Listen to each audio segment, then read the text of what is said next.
two, one. We are live and in color on YouTube. Courtney, how you doing today? Hey, look, Tony, I'm doing great. Thanks for having me. Man, I'm super excited to have you. Can you let the people know who you are and what you do? Yeah, for sure. So for those who don't know who I am, my name's Courtney Fricke. I'm based out of New Orleans, but I'm an active real estate investor. Been investing for 10 years now. And before I did that, I had stumbled in, I had done, I had a background in the nonprofit missions sector. That's kind of my background. But for the last 10 years, I've just been working the South Louisiana, South Mississippi market. I started a real estate meetup over here on the radio in New Orleans with a live call-in show for the public, answering real estate questions. But I've done a little bit of a lot of things in real estate. So predominantly these days, buy and hold. Okay, buy and hold investor. Okay, so I want to unpack this, guys. Welcome to the show. My name is Anthony Glenn. I'm your host. Welcome to the Winning Real Estate Show. And today we have Courtney Fricke live and in color. Guys, listen, you got a special treat. So right now, put a fire emoji in the chat. I got a lot of questions to unpack. Lewis, thank you for joining. Courtney, guess what? Guess what, Courtney? What? We already have 180 people on the show right now.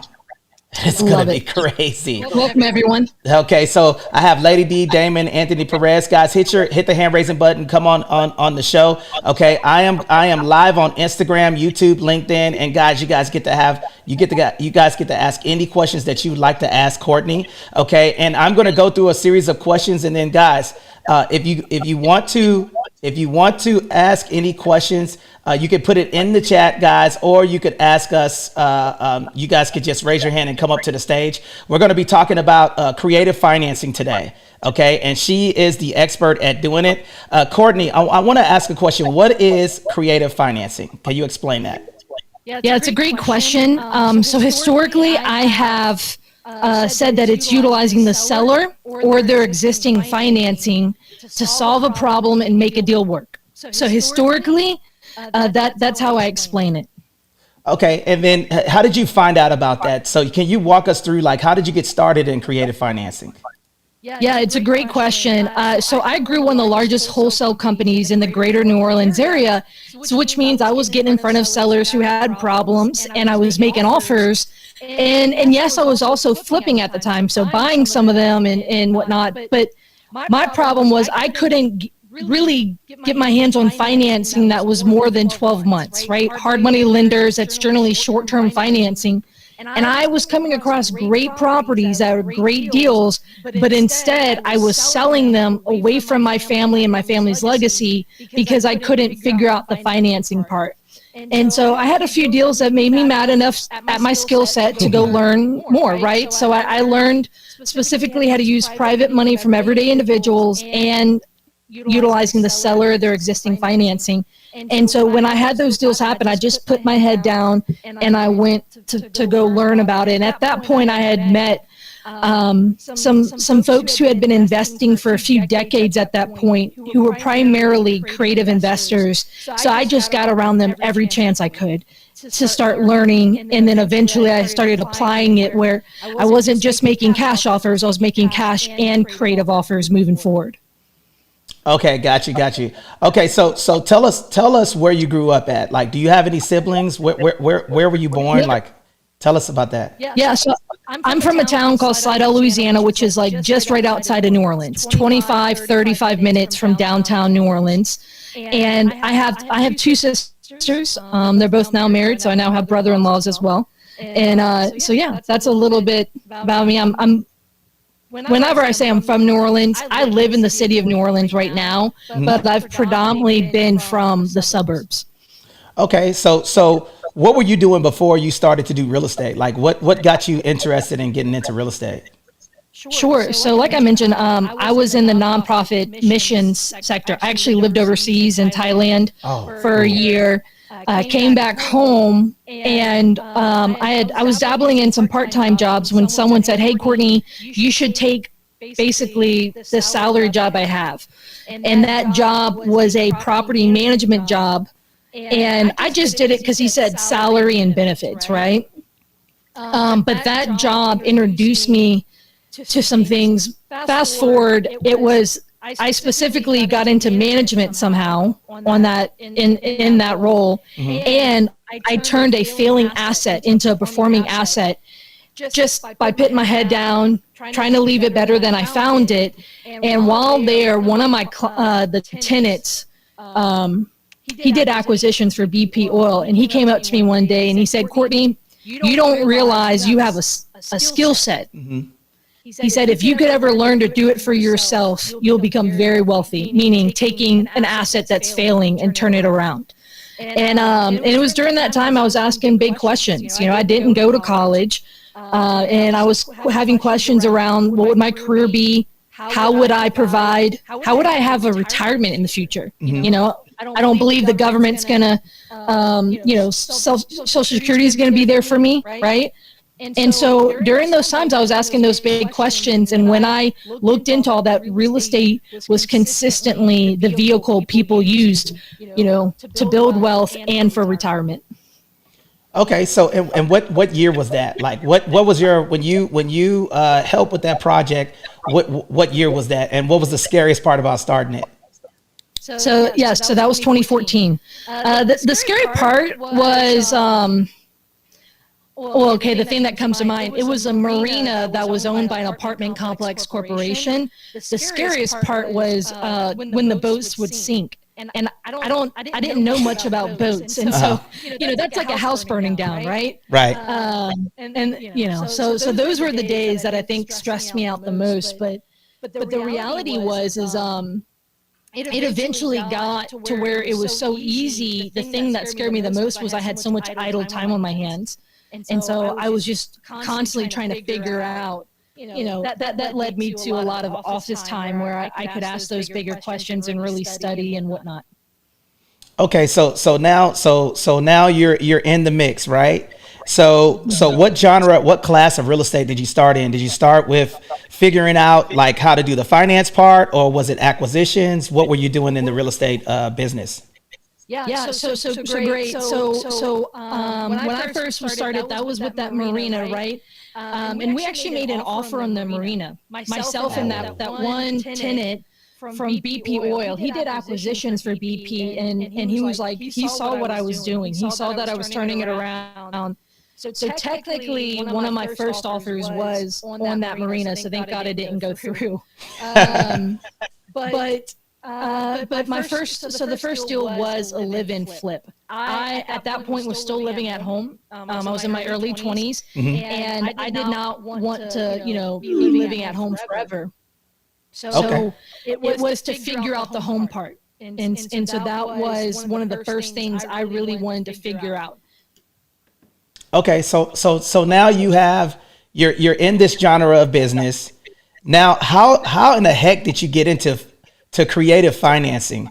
Can you tell us what that first deal looks like? Because when I heard you on the app, and guys, ladies and gentlemen, welcome to the show. Thank you guys for pulling up. Put a fire emoji in the chat if you guys want to know how Courtney got started, because this is what I like to do. I want to know the good, the bad, then the ugly, the hard stuff, the good stuff, and everything that she everything that you need to know from her. And then after we go through this process, you're going to be able to reach out to Courtney for any questions and follow her. And I want to say congratulations to her because she started her YouTube channel. Right? So I know that's difficult, right? Because if you guys knew what we had to do to go live before we got on the show, we were messing around with knobs and everything else. But guess what? We still want to bring the information to you guys. So we appreciate you guys. So now, what was that first deal? What did that first deal look like?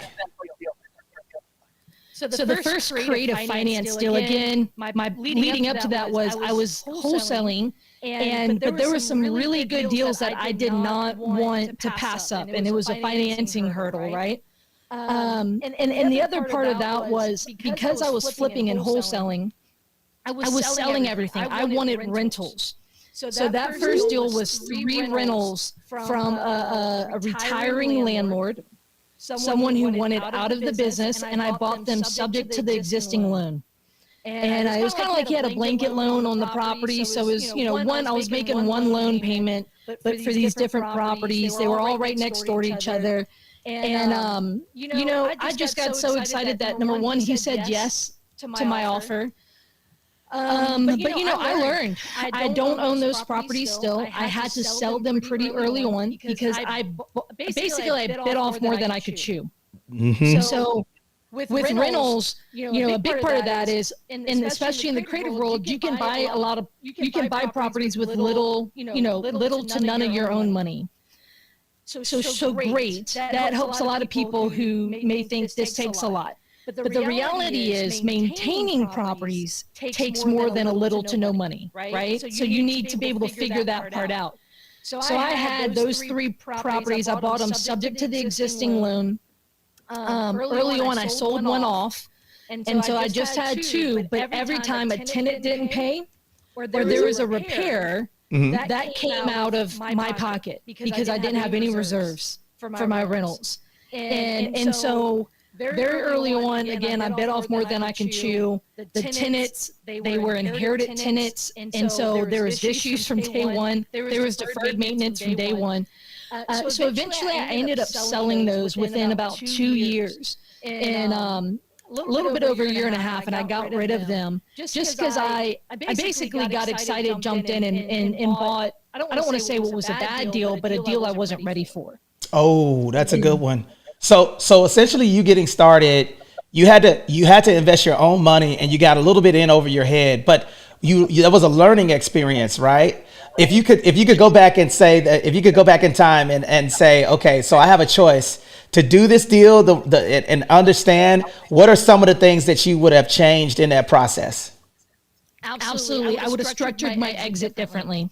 So again, when you don't have the cash yourself for vacancy, making that payment if the tenant's not paying, or doing the repairs. So I kept them as rentals. So you're responsible. What I would have done is I would have bought it subject to and maybe sold it on a master lease option to another investor who didn't know how to find.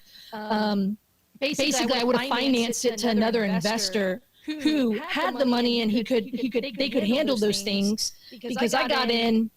Maybe those were like a 4% interest loan, but maybe I would have just sold it to him on 6%. And he handled some of those things. It was more so not necessarily the deal. It was that I wasn't ready for it. Right. To have rentals and what rentals demand. But for example, if I would have turned around and just structured it differently where I sold it on financing to a buyer that had that ability, I would have done that and been able to, it's now on him, if I would have do it to someone else, it would have been on them to, if the tenant's not paying, they have to keep paying me if they're going to stay in the deal. If something breaks, they're the one who gets called, not me, right? That would have eliminated that problem and I would have been able to profit from it. And so it's really more so how I position myself, in the demands I put on myself. So I would have changed that part. That's good. And I'm glad that you said that, you would have structured the deal different. But the biggest thing that I hear you're still in the game, right? You took a loss, but you wasn't defeated, right? Exactly. And it was one of those things where it was I'll say this, it was a little loss. So I think I put $4,000 down. So that was like some closing costs and a little bit to do the deal. And I think all in all, I collected rents. There were some good months, things like that. But I think ultimately I lost $6,000, which is, again, not a crazy loss. But the thing is also knowing when to get out from underneath a bad deal early on. And not just most people, they let it linger and it just becomes a bigger mess. Oh, man. This is so much to unpack, guys. Put a fire emoji in the chat if you guys are enjoying the show. Welcome to the shore. I have Courtney Fricke she's currently in the boot. I think that's what they call it in Louisiana, right? Eating good seafood out there and listening to some good music. I love going out there. We were out there for an event that we did, and we went to go down to the French Quarter and walk around down there. That place is growing. It was a lot of construction down there too. So I do have a couple of questions. How do you find your deals? What is Courtney's top 3? Give me some chicken nuggets that you do when you say, hey, this deal is worth it. How do you find out what deals to do and which ones to walk away from? That's great. So the three ways I find my deals. So I have converted to 100% referral-based business. All of my deals come from other people. So it comes from professionals. So these are real estate attorneys, insurance, inspectors, real estate agents, and then the third one is wholesalers and other investors. That is how I get my other deal, like all my deals now. I used to go direct to seller, and I used to spend a lot per month to get there. But I shifted my model. Okay, a huge part to that is just telling people, have a clearer message than we buy houses, because that is not an effective message. So just have a clearer message, and people will know when to pick up the phone and call you. As far as what is a deal for me, I am right now. I'm looking for four things. So I am looking at cash flow. We have an insurance crisis here in Louisiana. You know about it in California. Florida has it. Some other states. Cash flow is not as easy right now. Okay. So then the second thing I'm looking for is equity. Like I can handle now. Not a lot of beginner investors can't handle this. Right now, I can handle a break even or a small loss property right now. And so most investors, that's just because of what's going on insurance wise. But generally, I'm looking for cash flow. I'm looking for equity. Another thing I'm looking for is amortization. Amortization, yes. So for example, I have a subject to under contract right now that is a 2012 origination. So right now, if I were to go get a new loan, it would be a 2024 loan, right? So let's just say it's a 30-year loan. Well, you and I both know, and a lot of people know that, when you get a 30-year loan, when you start getting closer to that middle point, you get more principal pay down, right? Yes. Let me explain that for the people real quick. So you guys got it. And you're not an investor, okay? So just imagine when she's saying amortization, that essentially means the cost of borrowing the money, okay? And then when you say principal, that basically means that what did you actually buy? What was your loan amount? But go ahead, Courtney. I want people to get this. So that subject to deal. So a lot of people, let me just say it this way too. A lot of investors, like I've been in the business for 10 years. It is not easy having free and clear properties, or because you're using debt, and so you're going to have 30-year debt for a long time. But that amortization, especially like with the subject to deal, this loan was made in 2012. I'm getting to step into their shoes and make payments on a loan that got started 12 years ago. Yes. And so that is another thing I'm looking for with the deal. It's either something like that, or if a seller allows me to do principal only payments with the seller finance deal. Those are things that I look for, right? And then the last thing I'm looking for is basically the asset. I prefer A and B class single families. Can you explain that? Yep, great locations, ideal school districts. There's some sort of anchor in the neighborhood that, maybe there's a church, a school, community center that is, tying people to maybe a district or something that's tying people to live there. And so there's demand. People want to live there. I have owned a lot of different types of real estate, but that is my personal preference. So then I'm looking at that. Hey, how I'm looking at the location, I'm looking at the property, and if I'm looking at all four of those things, and then it's kind of like, hey, let's pull the lever. Some of them may have more equity than the other. Some may have more cash flow than the others. It kind of gives and pulls on those, but those are the four things that I'm mainly looking at.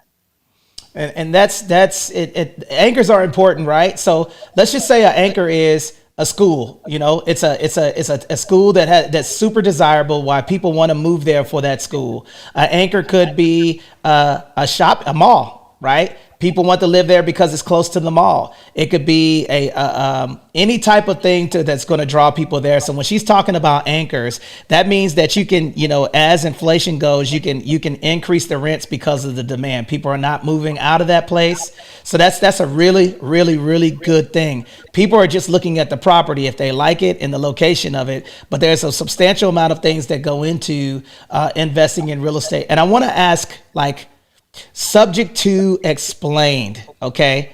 Give us the textbook definition of what that is. So people, if I'm an investor and I'm seeking to be an investor, explain some of the pros and cons to subject to deals. Sure. So very simply, subject to is a disclosure of a title flaw. Meaning, if I'm looking to buy something subject to, basically, I am not getting clear title. So it is a disclosure that something is staying in place. Almost everyone who has bought or sold something has bought or sold something subject to. It could be bought or, it could be subject to a easement or a right of way, subject to an existing lease, right? So it's really important to say subject to what? And so we often say subject to because that's very popular right now, but really it's subject to an existing loan. And what we're specifically talking about is the seller, they went ahead and applied for a loan. And especially there's a lot of those 2, 3, 4, 5% interest rate ones at historically low interest rates that are out there. They applied for it with their credit. And then what would happen is I would buy the property and the loan that's they applied for that they got would stay in their name. Mm-hmm. The property would transfer to my name, but that loan would stay tied to that property. And I would take over making the payments on their behalf. And so to take it a small step further, they have a relationship with the lender. I have a relationship when we do that transaction. I now have a relationship with them to make the payments on their behalf, but I never go and create a relationship with the bank, meaning I don't assume the loan. I don't have a formal relationship with the bank. Now, does that make sense? Absolutely. It's super creative too, because you coming in on that loan. Let me recap, guys, so you guys get this. Put a fire emoji in the chat if you guys are enjoying the conversation. Guys, hit the hand raising button if you have questions, or put your questions in the chat. If you guys are on Instagram or if you're on YouTube, you guys could ask as many questions as possible. I see a couple of people that said this is clear. I understand that. Thank you for that comment. So we got a lot of good feedback. It says, first question, can you go over pros and cons over what you just mentioned? Like, what are some of the cons? Now, I'll say the pros that you just explained. Number one, she's getting to take advantage of a loan that's already been there for some time. So typically there's probably a low interest rate or potentially a lot of equity position in the property, right? I would say number two is that she didn't have to go out to the bank and establish a relationship. She's establishing a relationship with the owners of the property. So they're transferring ownership from their name to her name. So she's creating either an entity or it could be in her name.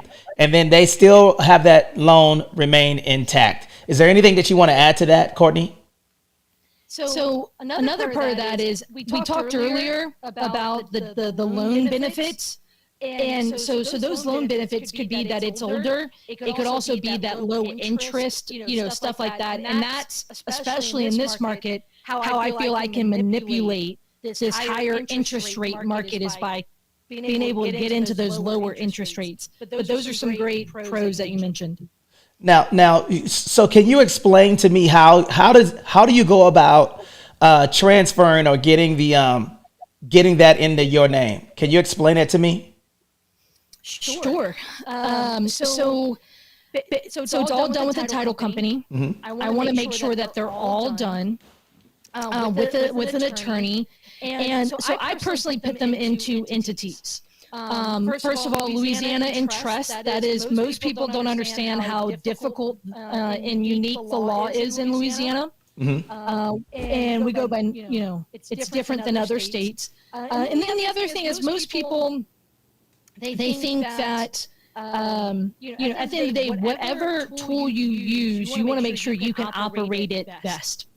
So the one that I use again is an LLC. We make sure we put that in, and we make sure that we do the paperwork in a way. We do the insurance in a way. We do all these things in a way in which that it is properly done to protect the sellers. It's properly done to protect us, and it's properly done to not ultimately cause any issues with the lender moving forward. Not that anything we're doing is illegal, but at the same point, we're wanting to make sure that we're doing proper paperwork. I live in an area where there's a lot of hurricanes. We just had a tornado 4 weeks ago. So I've had to do a ton of insurance claims on these subject to properties, and so it's important that how do you structure it and all the paperwork is done properly, because otherwise I got so many people who every time we have a storm down here or something, people call me, hey Courtney, I'm trying to get made whole, with an insurance check or something, but ultimately they didn't do their paperwork right and they're struggling. Okay, and so then now what are some of the cons of subject to? Like, can you tell us some of the challenges that it is in regard to doing those types of deals? Yeah. So there's five. There's five. So three of them are around the seller. So it's death, which that's on track for all of us, right? But so I've had people that I bought property subject to from who their name is on all the paperwork. Okay. And for example, one of them is like a limited power of attorney. Well, when you die, a power of attorney does not supersede your death, right? Like it ends. So that's one of the issues is then now I have to track down the heirs and redo paperwork or, stuff like that. So that's one of the risks. By the way, that's the paperwork I go and cash insurance checks with and stuff like that. So it's important. The other thing, I'll say this, the two other things with the seller is death. So it's death, divorce, and bankruptcy. All three of those, people generally hire attorneys and go before the court to mediate, assets, debts, like liabilities, right? And a lot of times people don't understand subject to. So like for example, a divorce attorney will not understand what happened. Wait, why do you have this loan but you don't own the property anymore? Wow. Okay. That can become, a big risk for me. It's not that those three things can't be overcome. It's just that I generally will have to have an attorney send them a letter to explain what happened. Worst case, and I haven't had to do this, worst case, I have to hire them to go represent me to then get the property discharged from bankruptcy court or something like that.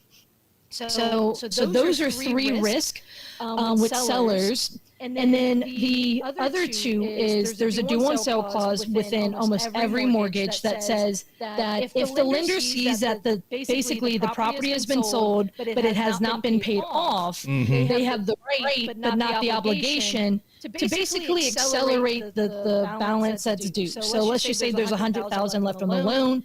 And the lender sees it, they can say, okay, I'm going to send you a letter that says in 30 days you have to pay me the $100,000, not in 15 years of what's left on the loan, right? And so that due on sale clause is a risk for both the seller and for myself. There are ways to remedy that, but none of them are guaranteed. So that's why it's important to understand that risk. Because in 30 days, so if you buy a property subject to, in 30 days, could I go refinance it? Could I sell it? Can I do something with it? So that's important. And then the last one is just the overall terms of the loan. Because again, you're buying it subject to that loan. You need to know, is this an adjustable rate? I have seen many that are adjustable rate. I didn't think about that. Yeah. Does it have a balloon on it? Right? Like things like that. You need to understand what you're buying it subject to. And I promise you, your seller most likely doesn't know what's going on. So you need to know how to basically do due diligence yourself. And so those are some of the things I've seen. Again, I've seen people get into adjustable rate ones. Again, maybe there's a balloon or something. Or here's, the other thing is ultimately, they have to make those payments. So it's ultimately the risk of debt. So what are the terms of that debt? But also it's like, hey, if right now it's taken 3 months to rent something out down here, at least 3 months. Why is that? Again, our market is really slow in the top. We're part of the top 50 cities in the nation. We're at the bottom of that list on every list right now. So we have very long days on market right now. We have a lot of issues going on in New Orleans, but 3 months to rent something out. So if that monthly payment is $1,500, you better be ready to dish out potentially $4,500 before you get a tenant, right? So that's a risk of debt, right? So at any point, people need to understand, hey, I might be able to tap into a 2.25% loan, but is this still a good investment? Don't just throw sound investing out the window. You still need to analyze it for the investment that it is. Man, that's man. There's so much to this, and this is the reason why we guys brought you on the show. I see a couple of questions on Clubhouse. Guys, if you have questions, listen to me. We're talking about subject to financing.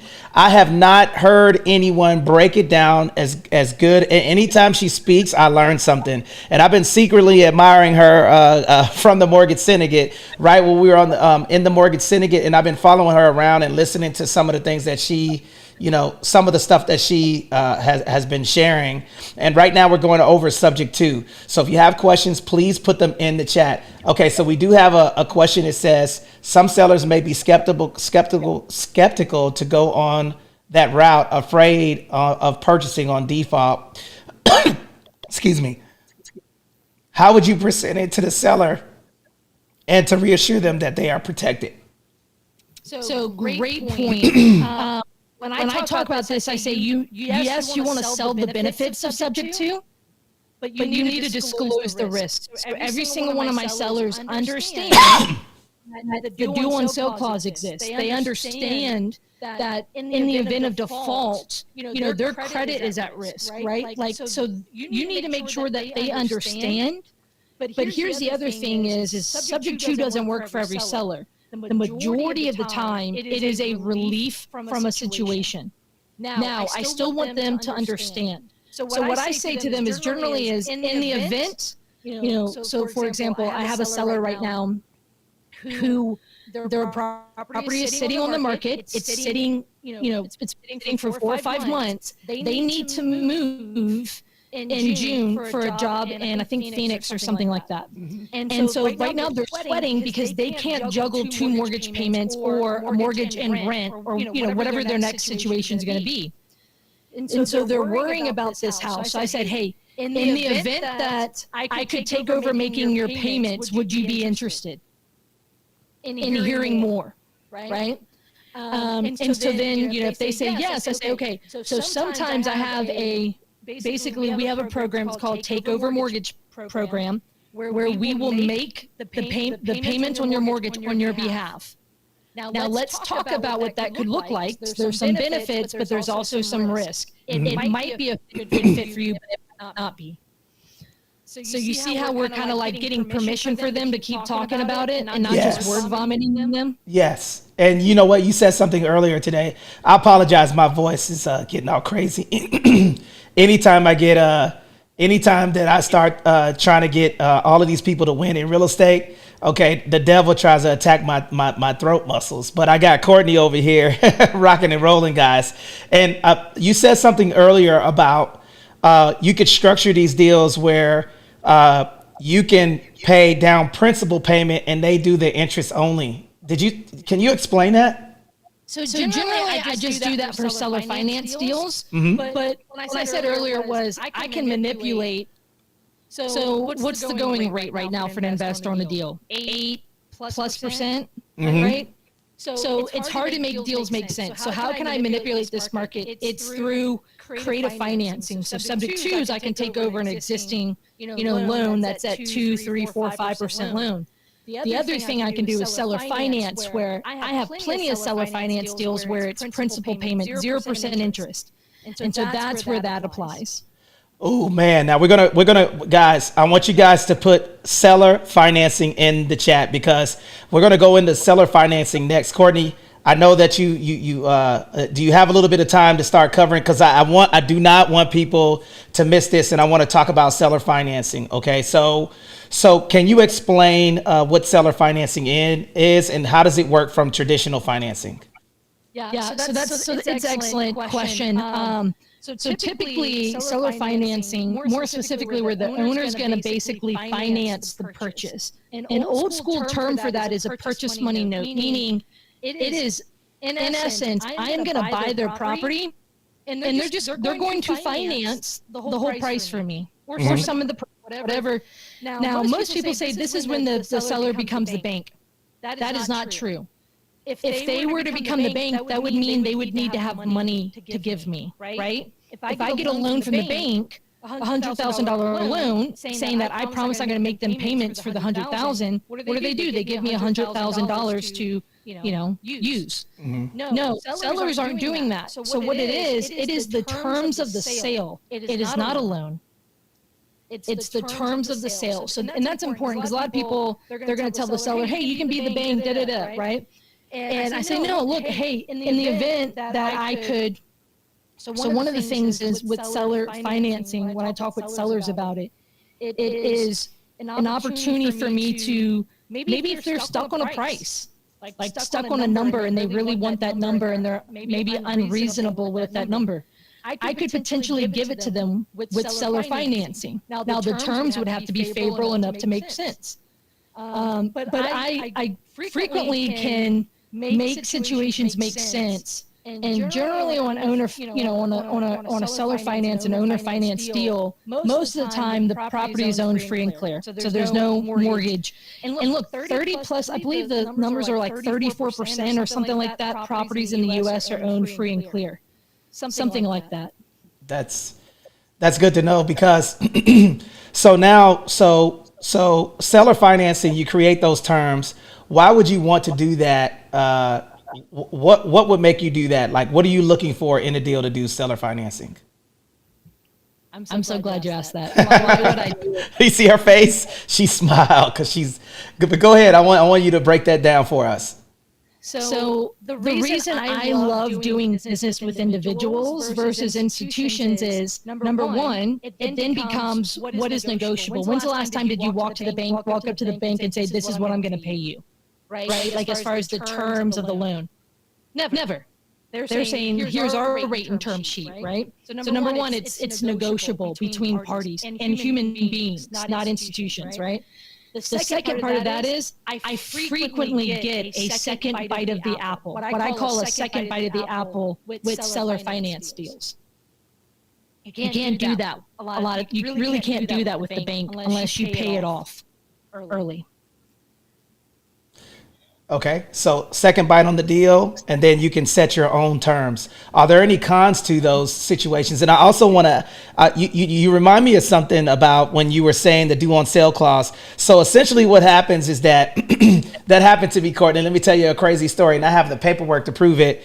I had a couple of deals that I moved some stuff around, and I wasn't. Like you moved it from like your name to an entity or something like that? Yes. I moved one property. Yeah, I moved one property from my name to an entity, and then another property. I was listening to somebody tell me that I could just, use my VA loan, and then I could just put renters in it. And I financed out of the VA loan into a conventional loan, and I did not do the non-owner occupant conventional deal. So what happened was when I had tenants in that property paying the rent, the mortgage company sent some paperwork, and then the tenants sent the paperwork back to them saying I didn't live there. When I signed that affidavit on the loan, it said that I was going to owner occupy. You're just breezing through the paperwork. And this is the reason why I wanted to bring Courtney on here, because listen, this person, I do not have people on our show that do not have receipts of what they are doing. And as you can see, she's able to break this down to the granular situation. How could you, I know a trust is one way to prevent, having to go through the probate process. From your experience, what are some other ways, some alternative ways to avoid the the due on sale clause happening? Like, what are some of the things that you've done to prevent that? So the due on sale actually doesn't effectively prevent it. Most people say the Garment St. Germain Act says if I put a property in a trust, I'm protected. Well, if you actually read the case and law of that, is that it basically says it has to be for estate planning purposes, and it has to basically, the owner has to still, I believe, reside in it, and they've got to be multiple factors of that trust. They still have to be involved in that trust. And so a lot of investors heard someone, and they say, okay, I'm going to do this, right? No, there is actually case law of people who put subject twos into trust. Let's just say they bought it from John Doe. They put it in the John Doe family, living trust or something. And they did that, and basically in some of these case laws, they broke down that it was done with the intent to basically the word fraud got put in there. The fraud to make it look like the intent was, estate planning, but it wasn't. So here's how I've never had one called. I have been nervous on one or two. Here is where a few things. Number one, insurance. How you do the insurance process is really important. And I'm saying that from someone, the one that I got the most concerned about was Louisiana has been in an insurance crisis since 2020. I have one property that I got insurance. It was a subject to. I got insurance on it. The insurance carrier went out of business. So then I had to go put insurance on it again 2 months later. Okay. Usually you renew insurance, once a year, right? Mm-hmm. 2 months later, I'm doing it again. That one, they canceled basically all their policies. So then I had to go do it again. So 3 times in less than 6 months, I had to put insurance on one subject to property. And that was the one I was like sweating bullets, that it was, something was going to happen. The other thing is the due on sale. Another risk for that is, this is one that no one talks about, but it is very real. Some of my mentors have been doing this for decades and have done, hundreds and hundreds of subject twos. But the reality is, when I asked him to break down, one of them, he broke down 5 that got called due. 3 of them were because the mortgage got sold to another servicing company. And basically, they were making payments to who they originally were supposed to, but they weren't properly notified. And so then basically it had sold and they were supposed to make payments over here. And so basically that was one of the things that triggered that due on sale. They basically, the loan went into default, and they saw that when they did a title search, they saw that title had transferred. So they said, hey, we're just going to call the loan due. You can't control a loan selling, right? Like you can't control that part. Mm-hmm. So there's certain things like that. Here is the number one way to protect yourself from due on sale. And no one talks about it. No one talks about it in this respect. The number one way that I can protect against the due on sale clause is equity. Yep. I buy a subject to deal with equity. If the due on sale gets called, I don't care. So I have one right now that it is the one I'm under contract. It is worth $260. And I am buying it with it has $155,000 in debt on it. Can I go do something with that deal? Yes. Absolutely. Yes. Mm-hmm. So the reality there, a lot of people associate creative financing with overpaying.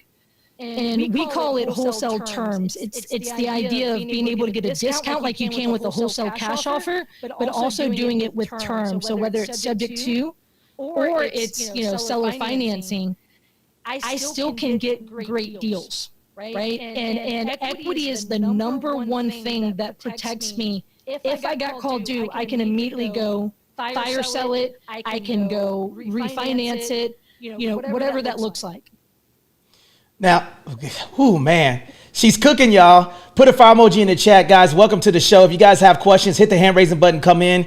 Thank you guys for joining us on Instagram, TikTok, LinkedIn, and X, guys. If you have a question, put your question in the chat. Man, Courtney, I got a lot of questions for you.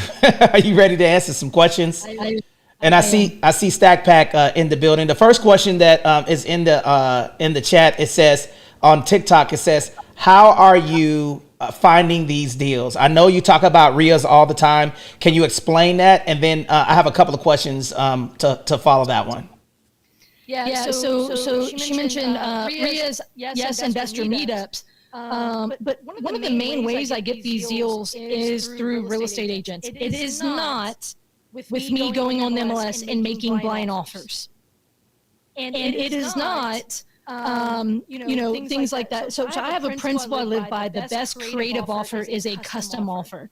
And so for me, how I envision that is, I'm like, I am giving a clear message to everyone through social media, through being deeply involved in my community. So like going to the real estate investor meetups, right? Mhm. I stand during those haves and wants and I say, hey guys, if you have, hey wholesalers, if you have any sellers who need to sell, but your cash offer was less than what they owe, give me a call. I can probably solve that deal. Solving a problem. Now, I'm solving a problem, right? And so there are a handful of situations which are ideal for subject to and seller finance. I know those situations, and so I tell everyone that those are the things I'm looking for, so they know when to pick up the phone and call me. That's good, man. So the next question that we have is it says, "Are you still considering Houston? And if yes, why?" No, so I'm not. My significant other works for Shell, and so Houston's always on our radar. They're also from Galveston, which is right outside of Houston. I'm not buying in Houston right now. I buy in South Louisiana and South Mississippi.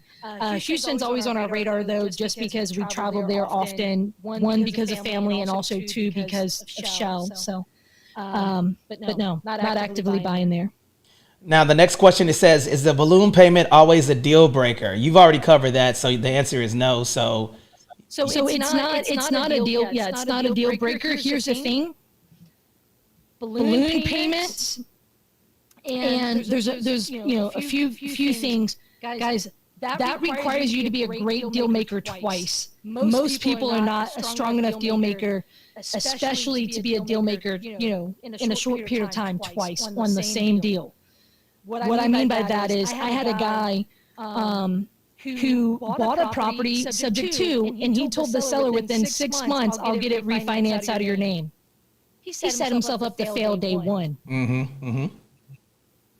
So that is something where we are very specifically, like we're trying to rescue that failed subject to now, right? And if he wouldn't have put in those terms like that, he might have had a workable deal, but he basically shot his runway too short. So, I've often said balloons are for clowns, leave them in the circus. It's not that I don't have balloons in my portfolio. It's I'm very, very reluctant to do that. I'm very hesitant. And so at the same time, it's just being careful of when you do agree to it. If I have one, they're 7 or 10 years down the road. Now, another question that I would propose to you is, how do you decide what to keep and what to actually get out of your to exit out of? Like, what is the decision? Like, how much inventory do you usually carry, and what is the okay? I need to unload these specific properties. Great question. Most people don't think through that. So I am in the process of whittling down my portfolio. I've got 50 plus properties right now. I'm trying to whittle them down and improve the quality. Meaning, let me sell off these properties that are, maybe not in that great location, right? Maybe I have some mobile home parks. One of my mobile home parks we're gearing up to sell soon, at some point here in the future. I've got some, single families that are in areas that I don't love or that I don't want to keep with. Because for me, when I think of my portfolio, I say, hey, number one, what do I want to end up with? Because the properties you own attracts the tenants you keep. Oh, man, can you say that one more time? The properties you own attract the tenants you keep. That's a fact. It's a huge part. So when I think about, retiring with a portfolio, what do I want to own? I have personally decided I want A and B class single family, so nicer neighborhoods. I specifically also want the land to be worth a certain, portion of the value. We have hurricanes down here. I want, because usually when the land's worth a lot, it's in a great location, right? Mm-hmm. And so that's a preference for me. Here's the other thing. I am still doing deals. I just closed on a deal last weekend where last week I did this deal and I did not want the properties, but I did the deal because I know how to still do deals and then be like basically a means to an end for my portfolio. So I will. So it was a deal that I bought that I sold on financing to someone else. I got a great price, and then I turned around day one, sold it to someone else that same day on financing. Why? Because I wanted the income stream. I don't want the property, so I found someone who would want the properties. So it's also knowing when to. It's okay to be a don't wanter. I don't necessarily pass up those deals. I just might have a different plan for them than to keep them as a rental. That is man. So I see CJ and I see Cher that's on the stage. CJ, welcome to the show.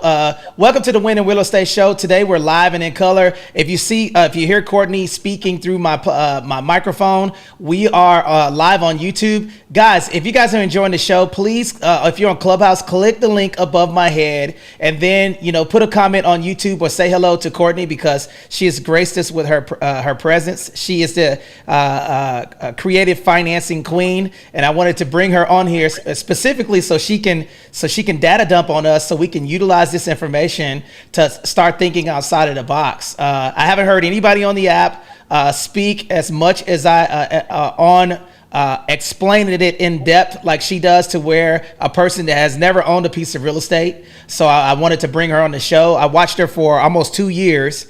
Okay, we don't always agree on everything, but I wanted to get her on the show because I know that her heart's in the right place and the value that she can bring to someone looking to do these deals, especially for family members or somebody else. She's solving problems. So 50 properties in your portfolio. Where does Courtney want to go next? And CJ, I want you to I think you have a question, correct, CJ? Do you have a question for Courtney? Hey, yes. So kind of a two-part question. Looking into creative financing on the seller end, subject to and also VA to VA, assuming a loan. So, what other options outside of traditional FHA VA, approaches do you guys taking to selling properties? So just make sure I heard that right. What other approaches to sell a property? Is that what I heard? Correct. I frequently sell properties. So let me give an example. I will buy something on a subject to, and if I'm not going to keep it as a rental, I will sell it on a lease option or on a land contract for deed, where I maintain ownership. And someone else is basically, call it rent to own, call it, some sort of financing. That's one way that I do it. So that's something there, but otherwise, I have a property we're hoping to get a clear to close this Friday. It's a property I bought subject to, but we're selling it outright. Like we're paying off the loan, we're selling it this Friday, and someone's getting a loan to buy the property.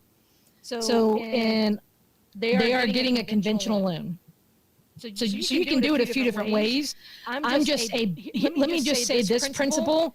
If I am going to tell a seller that I am going to make payments on their behalf, especially something tied to their credit, or if I tell a seller that for seller financing, I'm going to make them payments to buy their property, I want to make sure I always keep that promise. So even if I, for example, sell it to someone on a land contract, I'm still making the payments. They just are paying me, like reimbursing me, if that makes sense. Just because I care about that underlying promise. I believe I'm in a business of making promises and keeping them. And the moment you stop, trust me, it all falls apart because there's when people don't keep their word and keep that promise, that payment. Now, can you talk about the land contracts and the three that you just said? Can you break those down so people know what they are? Yeah. So the one word, land contract for deed, or in Louisiana we call it bond for deed. It's where the title stays with the owner, and the buyer basically has equitable interest. It's basically in public record that they are buying this property, but it's an installment process, right? And so it is a payment plan. Title doesn't transfer to the buyer until somewhere in the payment plan. Most of the time it's at the end. You make all the payments, you get the title, right? So that's important to understand. Now, a lease option is where they are renting it and they have the option, which is the future right to buy. So they're renting it with the right to buy the property in the future. Now, there's also what's called a master lease option, and a master lease is just leasing with the right to sublet. So YouTube called it arbitrage, but master lease option has been around for decades. Yes. So a master lease, again, I've bought properties subject to, and I've sold them on master lease options to other investors. And so I've done plenty. I've done those over the years. Those are the ways. I mean, obviously you can sell it outright. I don't like basically doing a form where the title transfers, and they're doing it because I want to control the deal. Because if that basically, if my person ever defaults, I don't want to have to pay to get title back. And so that's one of those things. And really, they're all different tools in the tool belt. So it's just knowing what situation to use one over the other. And it's by knowing, it's also like if you're a handyman, you know when to use a saw versus a wrench versus a hammer. CJ, did you get your question answered? Yeah, a good portion of it.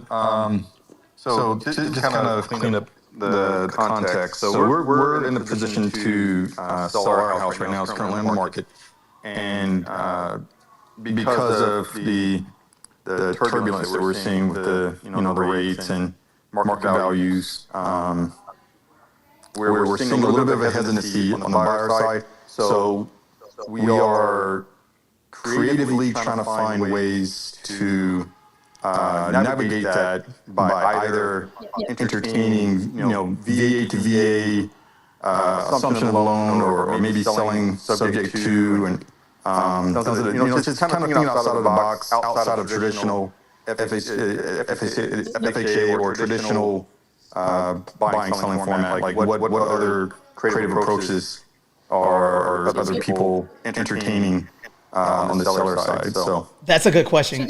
Go ahead, Courtney. Yeah, this is a good one. When I'm selling, I would do, my preference is a lease option.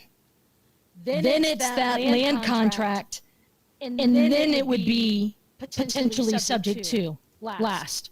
So I'm going to try to say, hey, look, I want to get someone there on a lease option where they're able to rent it with the future right to buy it within the next few years. That's my preference. Here's the hard part. If an agent doesn't understand that, again, if they don't understand it, they might not be able to explain it, right? Or That's a sell fact. Yep. And then the second part is that land contract. That a lot more people know. So in my area, more people know that we call it a bond for deed here. But that land contract, more people know it. So again, I would choose one of those first versus a subject to. And because at the end of the day, you have less control on a subject to.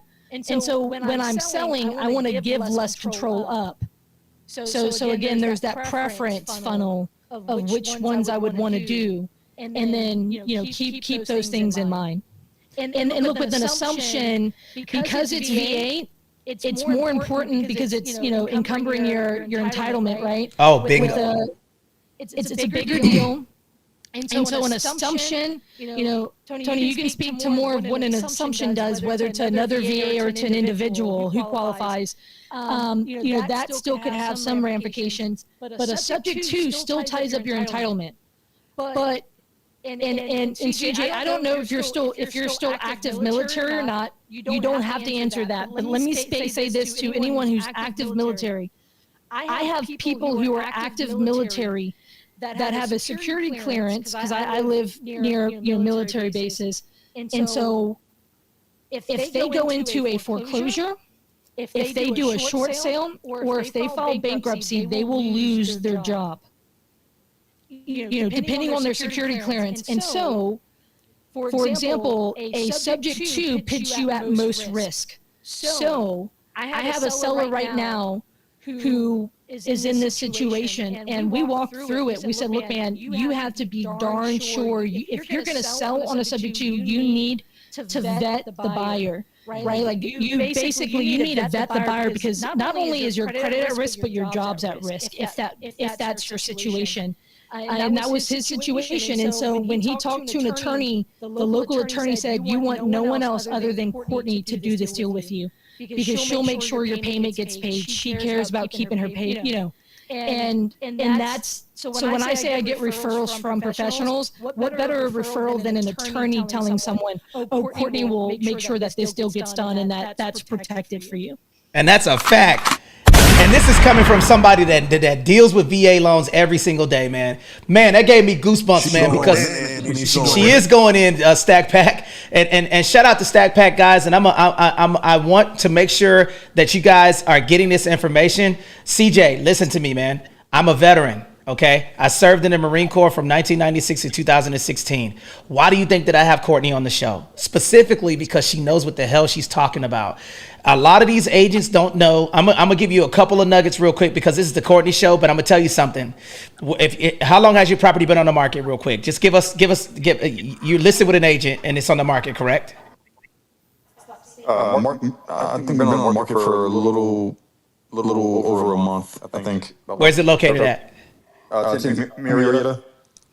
Marietta where? California. Yeah. Bro, you're in my backyard. Did you know that? No. I'm working with Bruno. He's been awesome for us. Yes. So check it out. Right now, with your house being on the market and you've listed your property, it's a couple of things that you can do from this perspective right now. And Bruno does know. Bruno is very aware with having understanding what to do. Okay, so Bruno, a couple of things. In this market right now, I have a property in Marietta that's been on the market for 60 days. Remember, the interest rates it's typically either, there's a couple of things. One, if you got equity position, it's probably price point, okay, where you're listed at. You can offer incentives to the buyers, right? To pay closing costs, or you can do a price improvement to get in that sweet spot. And usually those three things will get that property sold. I would just say be patient. You're going into the summer months, and then I know beyond a reasonable doubt you'll get it sold, CJ. Okay? Yeah, no doubt. Bruno's been amazing for us. So we have full trust and confidence, and he's been guiding us along the way. So, man, I was about to talk trash, but it's Bruno, man. So I know you in good hands. Okay, so I want to get back to the questions, guys. Listen. Let me tell you what we talked about today. Seller financing. We talked about lease options, land contracts, subject to.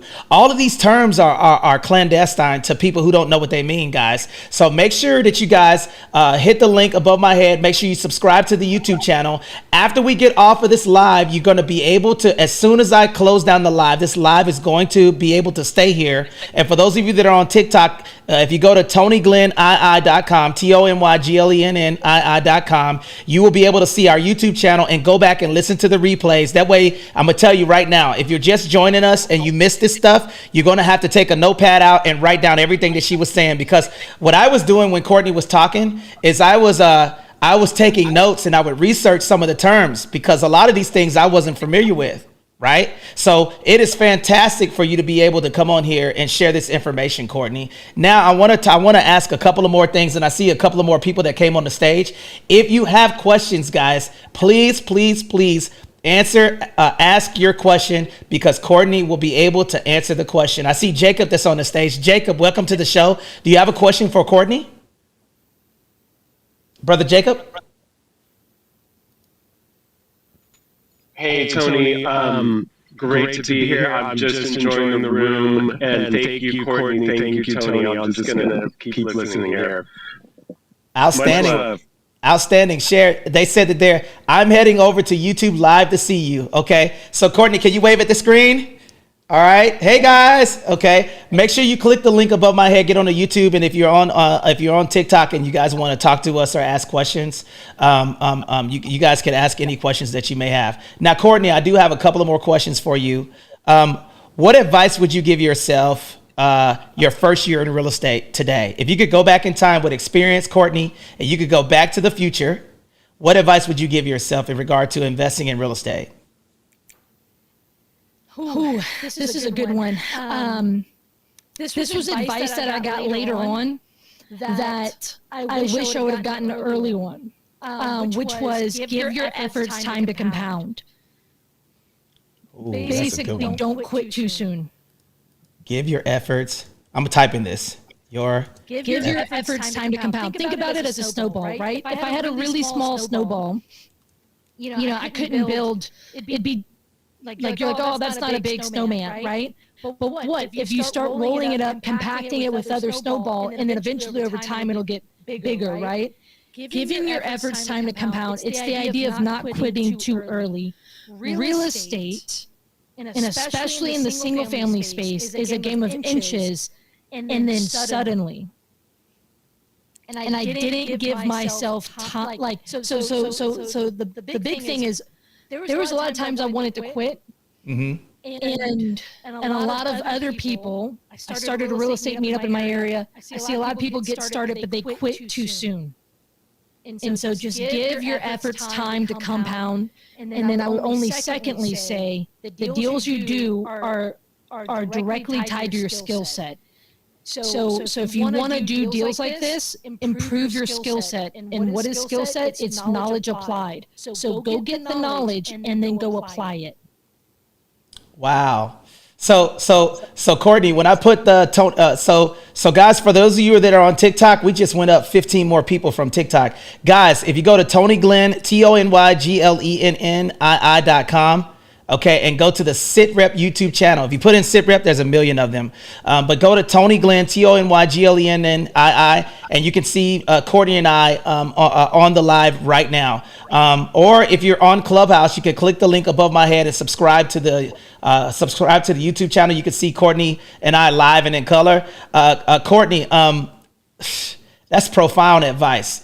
Give your efforts time to compound. I think everybody struggles with that. Put a 1 in the chat if you guys struggle with that. You have an idea, you want to get started. You're like, I want to do this. And then you start it and you don't get immediate results, right?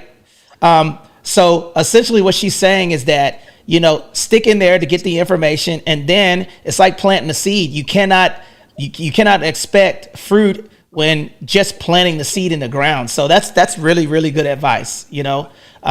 Sometimes you don't know where you're going. You gotta stick in there. Now tell us about your YouTube channel. We want to know about that. What is your new YouTube channel, and where can we find it at?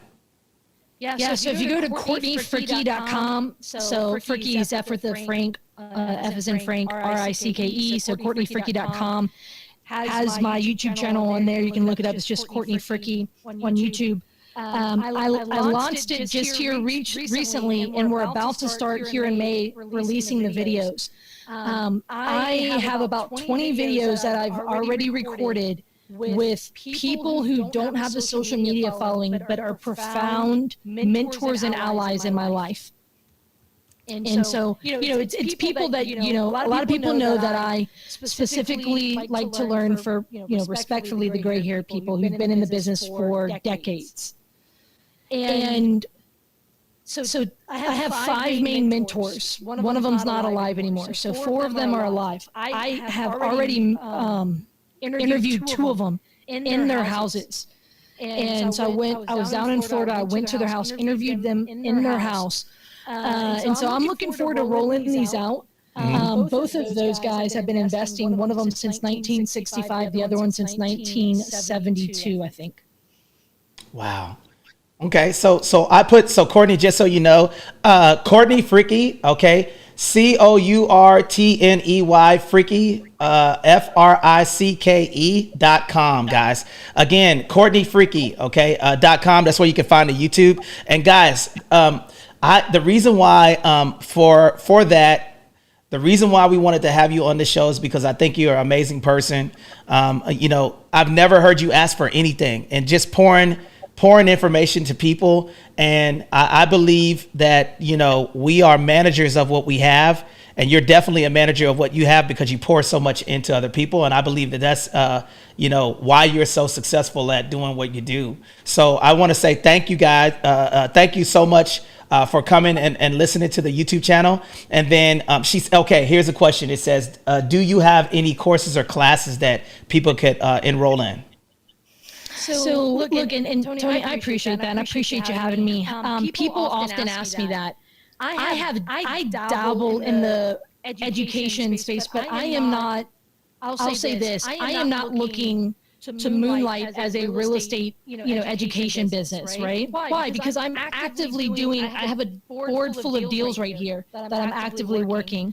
So what I do have is I do some weekend workshops throughout the year. I have one coming up May 18th and 19th, and I'm specifically for 2 days. It's online. It's on Zoom. Going through how I do creative deals with real estate agents. It's not through blind offers on the MLS. And I specifically break down how do I get deals like subject to and seller finance frequently with real estate agents. And those are, so on CourtneyFricke.com, you can see that. It's very inexpensive. It's on Zoom. And if you like how I talk, imagine me having 2 days of breaking stuff down.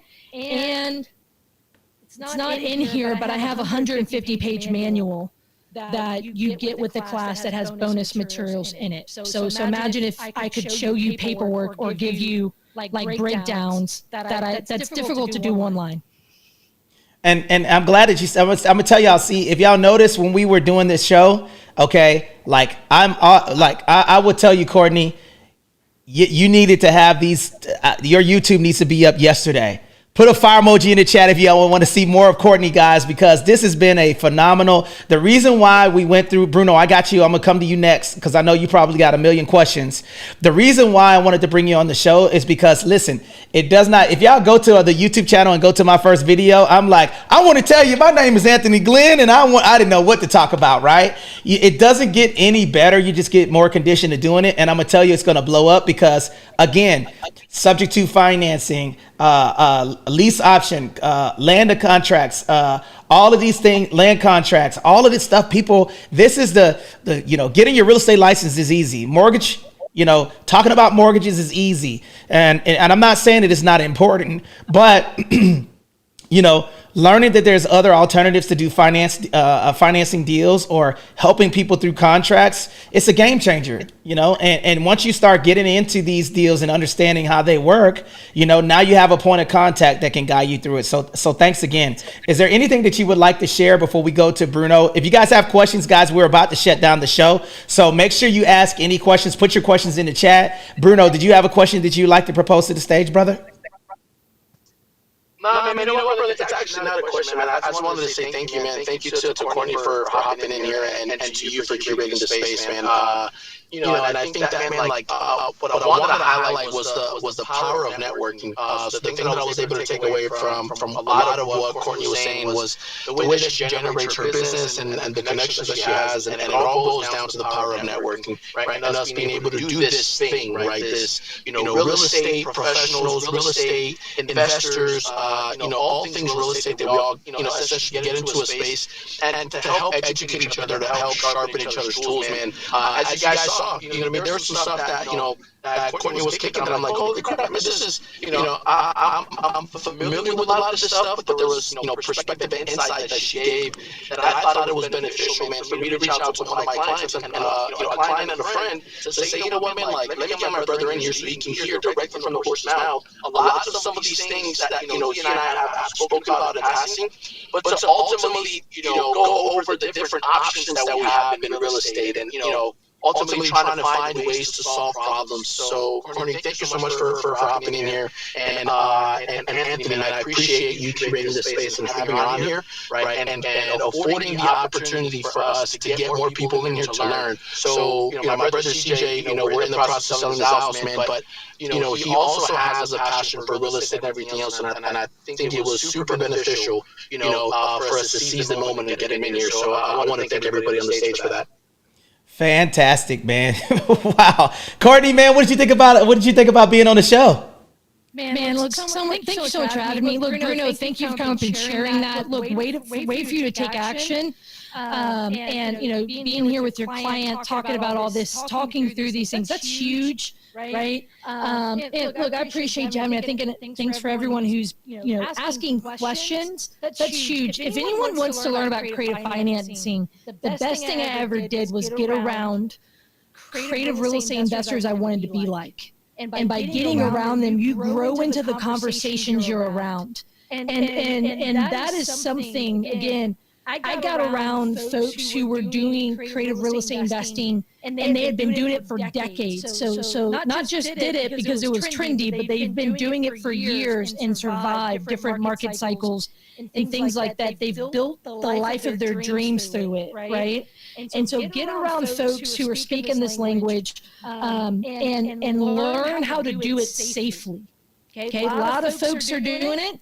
I can promise you not all of them are doing safely because I'm having to rescue people from creative deals gone wrong, right? And so financing is a double-edged sword. If done right, it can be a great tool in your tool belt. Outstanding. Well, Courtney, I'm gonna give you an air hug. Appreciate you coming to the show. and I'm gonna tell you, man, this has been a phenomenal space. Again, what is the best way to reach you again, so people know how to reach you? Can you tell the people that just came in, because we're still growing, we're trying to shut down, and we still got people asking questions. I want you to share how people can reach you again. And then, guys, remember, at the top, make sure you leave a comment so this could trend. The only way we're going to be able to introduce Courtney, we want to introduce Courtney to enough people until people are introducing her. Hey, I know this lady that does creative financing, and if you have a challenge that you want to solve, this is a really good space to do it. So make sure, all of you, if you guys enjoyed the show, please go to TonyGlennII.com, okay, and then go to TonyGlennii.com and subscribe to our YouTube channel on TikTok. And then also, for those of you that are in the Clubhouse room, make sure you show Courtney some love and just share something that you learned today on this live. As soon as we close down, this is going to be live and in color. And then I got a couple of questions in the chat. So Courtney, can you tell the people how they can reach you as well? One more time. Yep. So if you guys go to CourtneyFricke.com, so CourtneyFricke.com is a link tree. There's a few things on there. My Instagram, my YouTube channel. I have a newsletter that you can, it's an email newsletter you can subscribe. There's stuff like that. Best way to reach out to me is you can go on Instagram and send me a direct message. Outstanding. Out freaking standing. Well, ladies and gentlemen, that concludes our show. Again, make sure you show Courtney some love. This is going to be you. I highly advise you guys to go back and listen to the replay after I close down the live. Guys, this has been a phenomenal show. Again, Courtney, thank you for coming on. God bless you in your future endeavors. I know that you are always elevating, and the key takeaway for me is basically, continue to go along the journey and believe where faith takes you, because you can't always see the direction that is on the other side of the challenge that you have to accept. So as you guys are navigating through your real estate career, just remember, you're gonna face some challenges. Do you have the mettle and the fortitude to get on the other side of it so you can get the experience? Because you can always get money back, but you can't get time back. So get started to go win in real estate. All right. Outstanding, Courtney. Thanks again for coming to the show. And let's show Courtney some love. Appreciate you guys for pulling up. Thank you.